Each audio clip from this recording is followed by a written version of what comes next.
Pickle, hit the air raid sign. It's time for Monday Morning Fallout. Monday Morning Fallout. Of course, when we overreact to the football weekend, plenty to overreact to, per usual, here in Texas high school football and college football. We will start with my three big thoughts. Thought number one, the night the Texas high school football cut the brakes.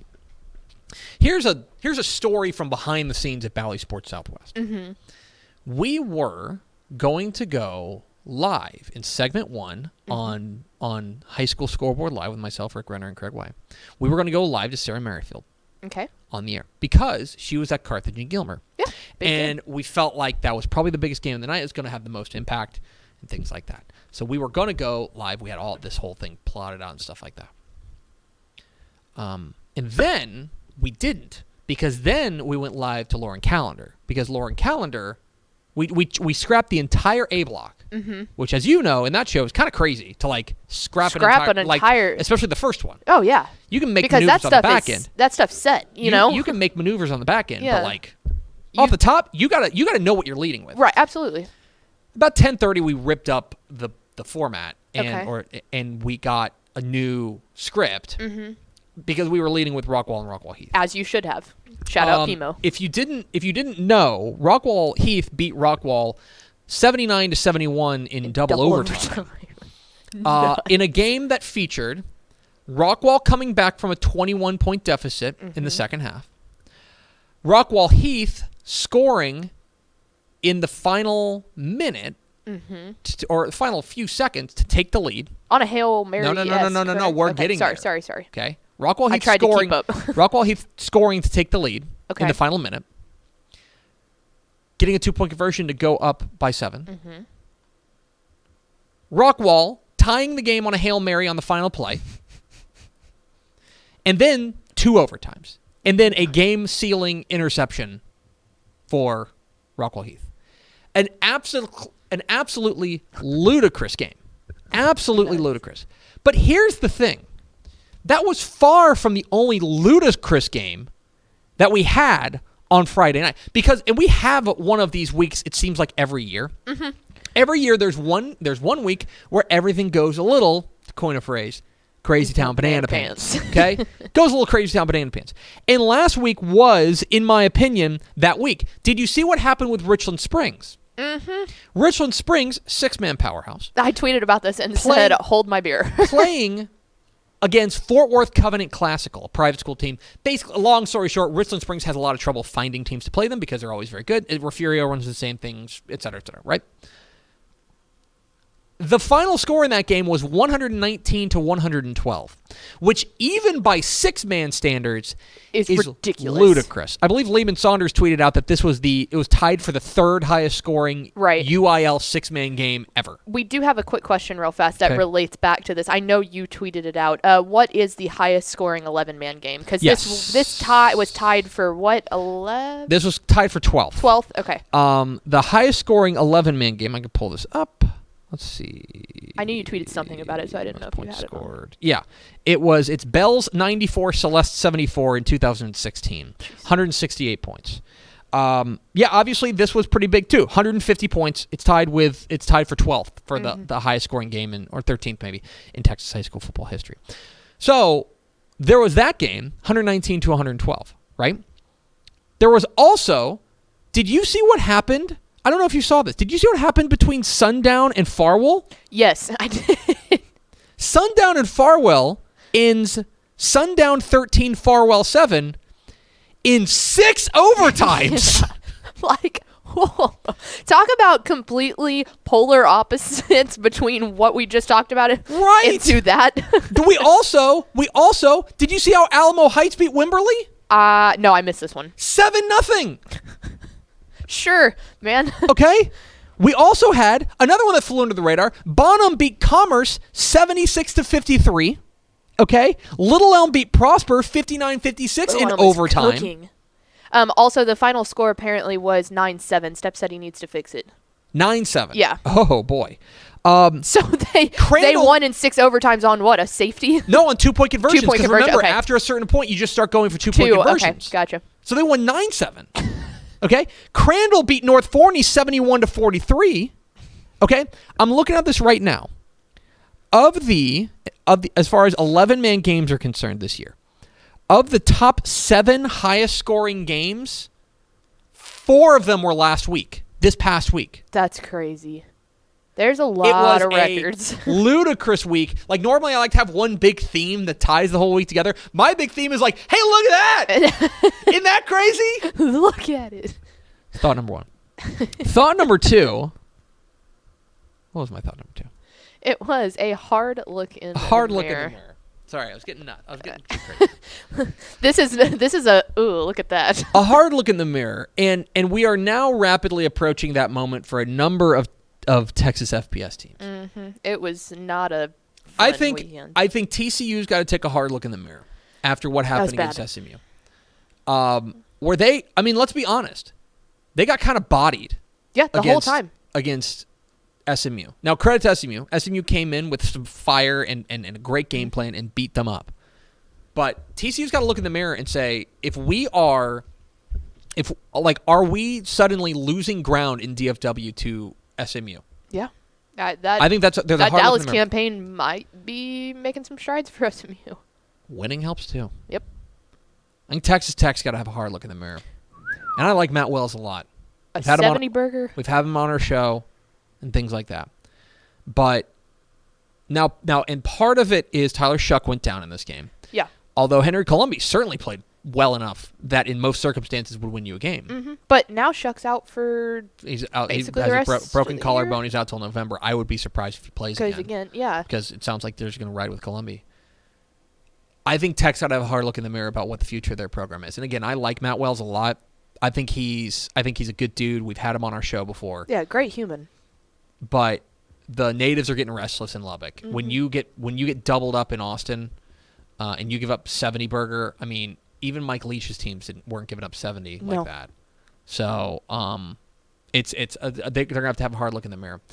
We mentioned it last week, but I'll mention it again. Texas State's got to have a hard look in the mirror. That was ugly against Eastern Michigan. They are just completely falling apart. Ugly. I mean, it's whatever no pieces. Whatever strategy that Jake Spavital has needs to throw it away and do the opposite. Pretty clearly failed. They got bodied by Eastern Michigan, and then there were 2 teams that I thought about putting them on this list.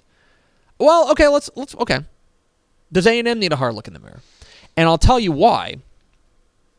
How can you be this good of a program, this elite of a program, and your quarterback room is this problematic? Yeah. Because I'll be honest, I just don't think Zach Calzada's the guy. Mm-mm. But you're going to have to ride with him for at least the next 4 or 5 weeks, which includes a night game at home against Alabama. Mm-hmm. They lose to Arkansas.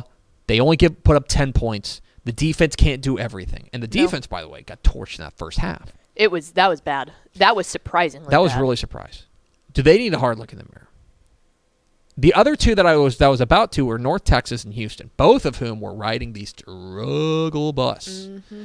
Against for North Texas, it was Louisiana Tech. They ended up showing some signs of life in that second half. The second half was polar opposite of the first half because the first half was butt. It wasn't enough, but there were at least some signs of life. Yeah, you can't dig yourself in a hole. And Houston was getting drilled by a bad Navy team, and they ended up coming back and winning that game. Yeah. So they get a stay of execution at least from this list. But a disappointing week. I mean, obviously, look, if you're Baylor, you're feeling great. If you're UTEP, you're feeling great. If you're SMU, you're feeling great. If you're Texas, you're feeling pretty darn good, right? Yeah. A lot of programs have a lot to feel good. UCSA.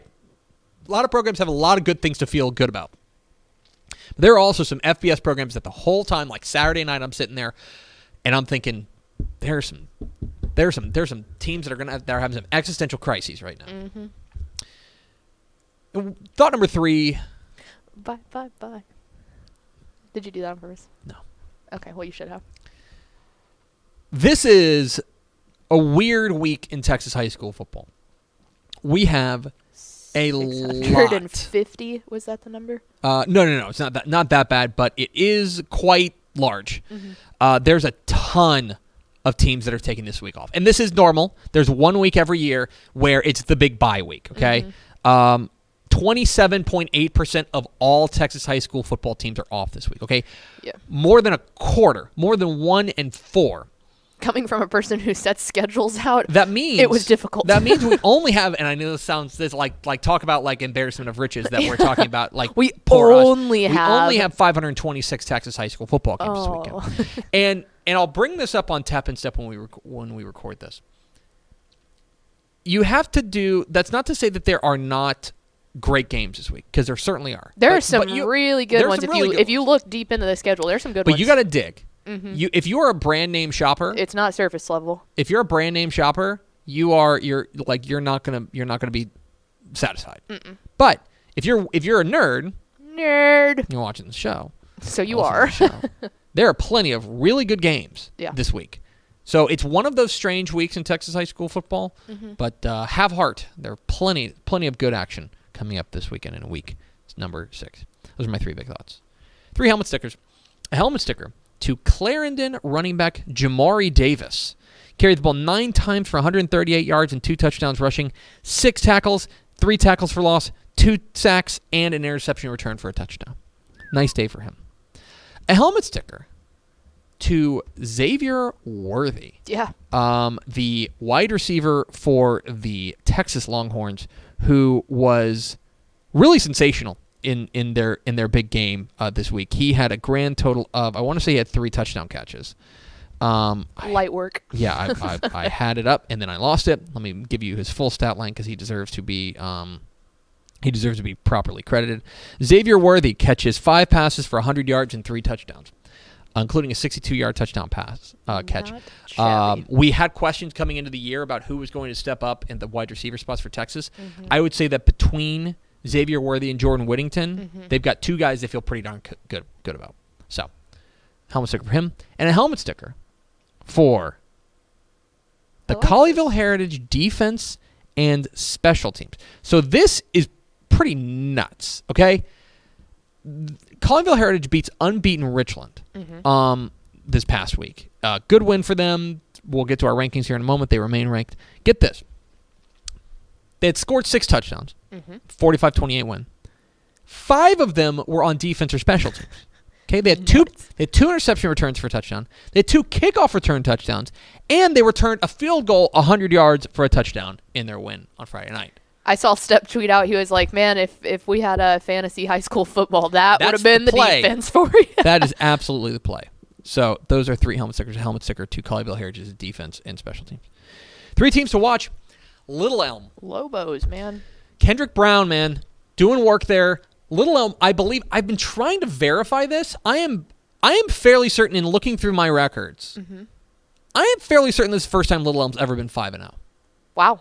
I was going to say, when we were watching them at 7-on-7 at some of those SQTs, I was like, they've got something cooking. They got some juice. Yeah. They got some juice. They beat Prosper in overtime, 59-56.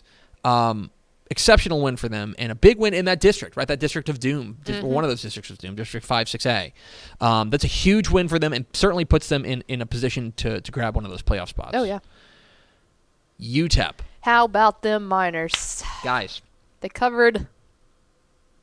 Guys. I'm looking around, making sure nobody can hear. Nobody's listening, right? No. Nobody's listening, right? Absolutely no one. Guys, I think UTEP's going to make a bowl. Okay. They beat New Mexico. They're 3-1. They're halfway there. Okay? Yep. They get Old Dominion this week. At the Sun Bowl. Old Dominion's terrible. They are awful. Like, okay. UTEP is favored this game by 4.5? Yes. Okay? They get UTEP. Okay? Then they go to Southern Miss. Guys, Southern Miss is terrible. They're awful. They're really bad. They've had like 8 coaches in the past 12 months. Okay. And then so then they're gonna play Louisiana Tech. They'll probably lose that game. Yeah. But then they have at that point they have, let's just say that they beat Old Dominion and they beat Southern Miss. Then they're 5-1. They need one more. And here's their schedule. They're home against Louisiana Tech. Probably no. They're at Florida Atlantic. They could. Not necessarily a loss. Mm-hmm. Home to UTSA. Probably not happening. Yeah. At North Texas. They could win. Home to Rice. They could definitely win. They should win that one. They're going to have some shots. I'm telling you, my thought on Saturday night was, is UTEP going to mess around and get into a bowl? That would be. I think they're getting into a bowl, guys. We need a UTEP watch party. Oh, I'm in. Although that bowl's almost certainly during state championship. Oh yeah. And Lorena. We got asked a question last week on Mailbag Friday. We got asked about Lorena. They asked, are they the favorite in Region 3? And I said I wanted to wait for more information because they are 2-2, but their two losses are to Franklin and to, I think, China Spring. Two very good really programs. good teams. Yeah. Really good teams. Which might have been punching up. They beat up on with China Spring, certainly. China Spring is.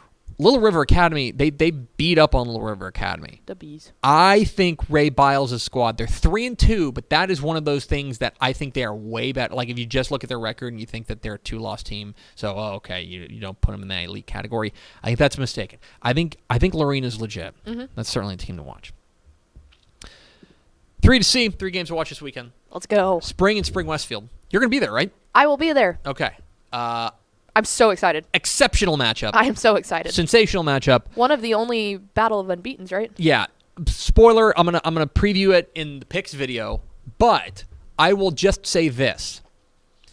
A lot of attention is going to be paid to the quarterbacks in this game. Okay? With Bishop Davenport and Cardell Williams. Okay? A lot of attention is going to be paid there. I think this is a low-scoring slugfest. I think these defenses are too good to let this thing get up into the 30s or 40s. I think this is going to be a defensive slugfest. Fantastic matchup. Baylor and Oklahoma State, suddenly a nationally ranked matchup. Yeah. Who would have thought? Baylor goes to Stillwater coming off of their big win over Iowa State. Can they repeat their magic on the road at Stillwater against an Oklahoma State team that I think is vulnerable? They're 4-0, I think, but I have questions. Anyway, that's certainly a game to see. And Crawford and Toller.